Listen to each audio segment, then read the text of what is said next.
আপনি কি একটি গুনাহ করেই চিন্তিত? আপনার কি এমন মনে হচ্ছে যে আপনি শেষ হয়ে গিয়েছেন, ভাবলে ধ্বংস হয়ে যাবেন?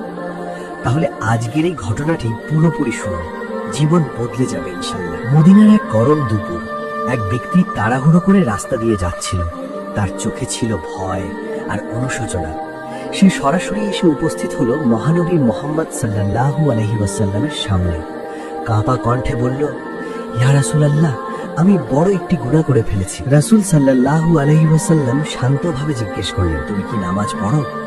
লোকটি বলল, জি পড়ি। আবার জিজ্ঞেস করলেন, তুমি কি আমার সাথে এই নামাজে শরীক হবে?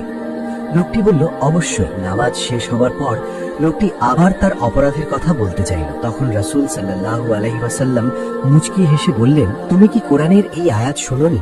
নিশ্চয়ই নেক কাজগুলো গুনাহগুলোকে মুছে দেয়।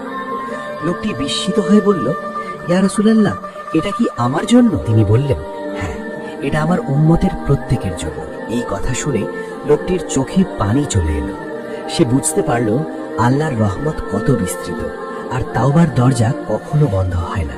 সে নতুন করে জীবন শুরু করার দৃঢ় প্রতিজ্ঞা করল।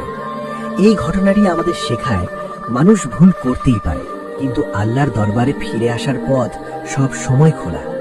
আন্তরিক তাওবা এবং নেক আমল মানুষের অতীতের ভুলগুলো মুছে দিতে পারে।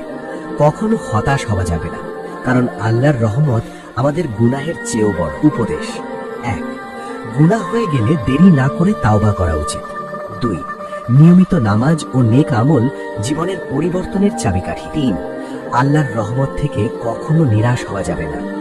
যদি ঘটনাটি সামান্যতম ভালো লেগে থাকে, ভিডিওটিতে লাইক করে চ্যানেলটি সাবস্ক্রাইব করে দাও। দেখা হচ্ছে আরেকটি ভিডিওতে ইনশাআল্লাহ।